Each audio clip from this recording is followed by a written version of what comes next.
When it comes to vocabulary, the main question is, what is the range of your vocabulary and how well can you use it? Now, when we are talking about vocabulary, we need to remember that the celpip test is not a test of academic English or business English. It's a test of general proficiency. That is, the kind of English you'd use in ordinary, day-to-day situations.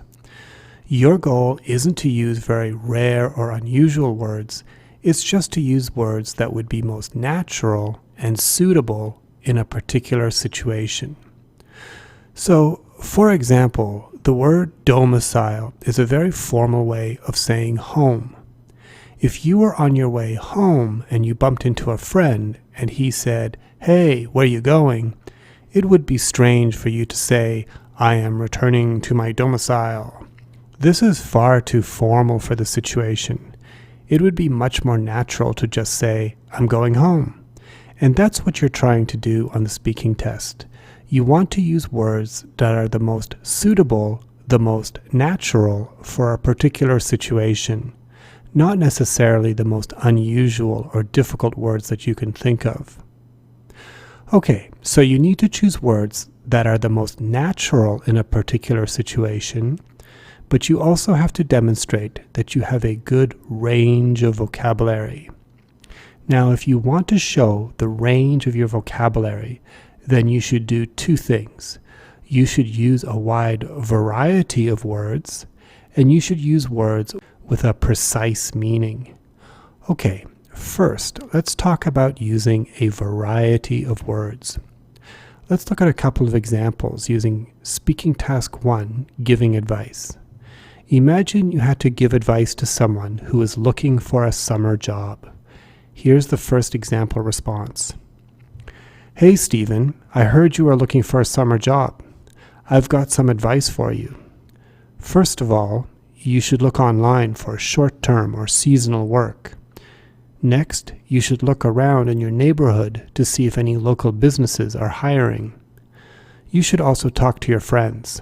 They might know about some opportunities." So in this example, as you can see, I use the word look a lot. I also said should many times.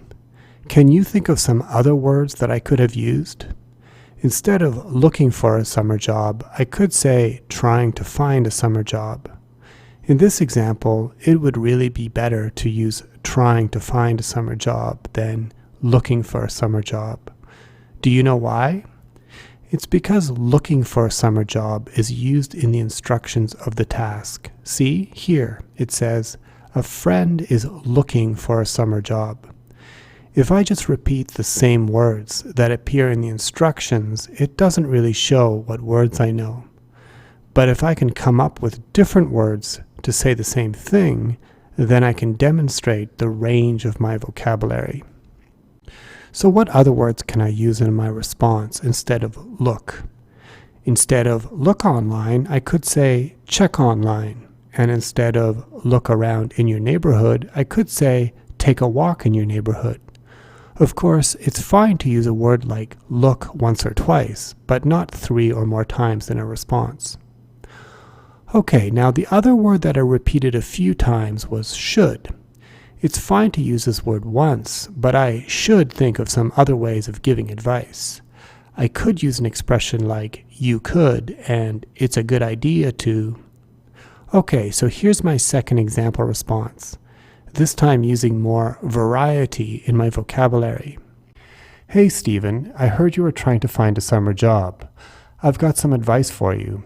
First of all, you should check online for short-term or seasonal work.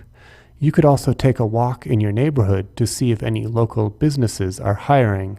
It's also a good idea to talk to your friends. They might know about some opportunities." So that's the first part of showing the range of your vocabulary. Use a variety of words.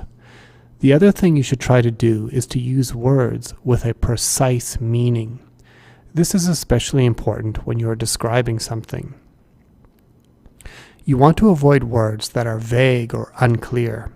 Let's look at 2 examples. Let's say you had to describe a trip to the beach with your family. Here's example 1. The weather was good and we had a nice meal. Okay, now here's example 2. It was a beautiful sunny day and we had some salmon cooked over an open fire. The fish was tender and delicious. Notice how much more precise the words are in example 2. That's the kind of detail you should be aiming for in the speaking test. Remember, when you are describing something, you are trying to create a picture in someone's mind. When you use words with a general meaning, that picture isn't very clear. But when you use more precise, detailed language, your listener is able to imagine exactly what you are talking about. Here's one more example. What do you imagine when I say, "There's a big umbrella on the beach"? Maybe you can only imagine something like this. Now, what if I said this? There's a beige beach umbrella on a white sandy beach over 2 blue and brown lounge chairs. It's a beautiful sunny day with just a few clouds in the sky. The sea is a beautiful turquoise color. Maybe you could imagine something like this. So here are the key things to remember when it comes to using vocabulary on the speaking test. Number 1, use words that are suitable for a particular situation. And number 2, show the range of your vocabulary by using a variety of words. And number 3, make sure you are using words with a very precise meaning.